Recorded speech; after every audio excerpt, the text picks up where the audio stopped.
Samastipur police ने 3 मामलों का खुलासा किया है। इसमें लूट और रंगदारी के जैसे मामले हैं। कार और मोटरसाइकिल छिनतई का मामला आपने बहुत सुना होगा, लेकिन समस्तीपुर में एक मामला सामने आया है जिसमें ई रिक्शा की लूट हुई है। हालांकि पुलिस तुरंत कार्रवाई करते हुए अपराधी सहित ई रिक्शा को रिकवर कर लिया है। बताते चले कि पुलिस को इस खुलासे में एक बड़ी सफलता मिली है। एक कोडा गैंग का एक अपराधी भी गिरफ्तार हुआ है। इससे गहन पूछताछ चल रही है। 7:30 बजे पूसा बाजार में एक स्वर्ण व्यवसायी हैं दीपक कुमार शाह, उनके दुकान पर 2 लड़के आते हैं और उनसे बहस करते हुए उनसे कुछ रंगदारी की मांग करते हैं। और रंगदारी की मांग करने के बाद जब वो कुछ प्रतिक्रिया करते हैं तो जाने के क्रम में हवाई फायरिंग भी भय के लिए करते हैं। इसी क्रम में पुलिस को सूचना मिलती है, पुलिस त्वरित रूप से जाती है, लेकिन वो अपराधकर्मी भाग जाते हैं और उन दोनों अपराधियों को चिन्हित कर करके एक कांड दर्ज किया जाता है रंगदारी का और आर्म्स एक्ट का। रात में छापामारी होती है। छापामारी के पश्चात जो है उनके दोनों अपराधी गिरफ्तार होते हैं और उनके पास एक पिस्तौल, गोली और मोबाइल बरामद होती है। ये दोनों अपराधी सन्नी कुमार और अमन कुमार पूर्व से भी अपराधी रहे हैं, चार्जशीटेड रहे हैं। घटना को सत्य पाया गया है। 2 कांड दर्ज किया गया, एक दीपक कुमार शाह के द्वारा जो रंगदारी का और फायरिंग का दर्ज हुआ है और दूसरा पुलिस जो है छापामारी करके जो बरामद की है उसको किया गया है। रूप से कार्रवाई करके इस कांड का उद्भेदन किया गया और वहाँ व्यवसायी वर्ग में शांति व्यवस्था कायम की गई। ओपी अंतर्गत दिनांक 11/10/23 को ही 2 मोटरसाइकिल पर सवार 2 युवक आते हैं और एक टोटो वाले से बात करते हैं तथा बात करने के पश्चात उनको अपने विश्वास में लेकर के भाड़ा पर उसको तय करते हैं और कुछ दूर जाने के बाद उस टोटो वाले को पकड़ लेते हैं, उसके साथ बुरी तरह मारपीट करते हैं और मारपीट करने के पश्चात उस टोटो को और उसका मोबाइल लेकर के वो भाग जाते हैं। थाना में शिकायत मिलती है। थाना अध्यक्ष खुशबुद्दीन अंसारी द्वारा इस कांड दर्ज करके इस पर अनुसंधान किया जाता है।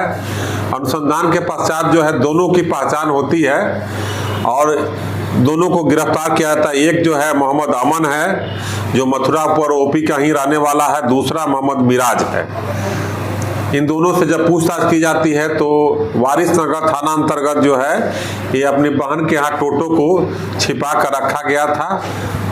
टोटो को बरामद किया गया है और इन दोनों के जो घटना में यूज होता दोनों मोटरसाइकिल भी बरामद किया गया। इनके पास सब मोबाइल भी बरामद किया गया और मोबाइल बरामद नहीं हो पाई क्योंकि इनके द्वारा कहीं मोबाइल को फेंक दिया गया था। पुलिस उसकी पहचान कर रही है। आपराधिक इतिहास रहा है, पहले भी ये जेल जा चुके हैं। त्वरित रूप से कार्रवाई करते हुए इनको गिरफ्तार किया गया। मथुरापुर ओपी अंतर्गत दिनांक 5/10/23 को शशिशेखर प्रसाद आकर शिकायत करते हैं कि ये बैंक से जब निकल रहे थे तो बैंक से पैसा लेकर निकल रहे थे तो रास्ते में इनके झोला को काट करके इनका पैसा ले लिया गया और इस संबंध में केस दर्ज किया गया और SIT गठित कर करके CCTV फुटेज और तकनीकी साक्ष्य के आधार पर छापामारी शुरू की गई। SIT परिक्षमान पुलिस उपाधीक्षक स्वाति कृष्णा, थाना अध्यक्ष खुशबुद्दीन मथुरापुर ओपी और पुअनी मनीषा कुमारी और चंदन कुमार के तथा अन्य लोगों के साथ जो है एक SIT गठित की गई और इस केस का उद्भेदन करने का प्रयास किया गया। उद्भेदन करने के दौरान इस केस में एक बहुत बड़ी सफलता ये मिली कि एक व्यक्ति जो कोढ़ा गैंग का सक्रिय सदस्य था और कोढ़ा गैंग के सक्रिय सदस्य होने के बाद वो 3-4 साल से यहाँ पर एक रेंट का मकान लेकर के आम आदमी की तरह रह रहा था। जब इससे पूछताछ की गई तो इन्होंने इस जिला के कई घटनाओं के बारे में अपना अपराध स्वीकार किया और यह यहाँ पर रह करके छोटे बड़े अपराध करता था। और इनके पास जो कोढ़ा गिरोह के अन्य सदस्य थे, जिसके कारण आप लोग विदित है कि कोढ़ा गिरोह जो है चारों तरफ घूम घूम का अपराध करता है। तो इस अपराध शैली के आधार पर ये परिलक्षित होता है कि अब शहरों में भी अपना वो एक किराए में मकान लेकर के एक आदमी को रखता है और उसके माध्यम से सूचना संग्रह करता है, और सूचना संग्रह करने के बाद ये गिरोह को बुलाते थे।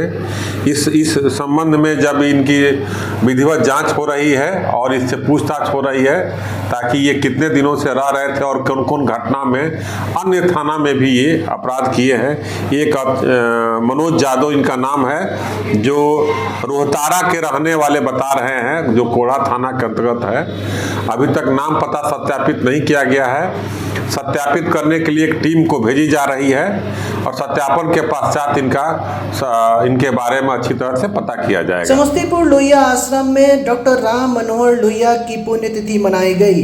इसमें उनके तैलचित्र पर पुष्पमाला अर्पित किया गया। इसमें जदयू के कई कार्यकर्ता के साथ जिलाध्यक्ष उपस्थित थे।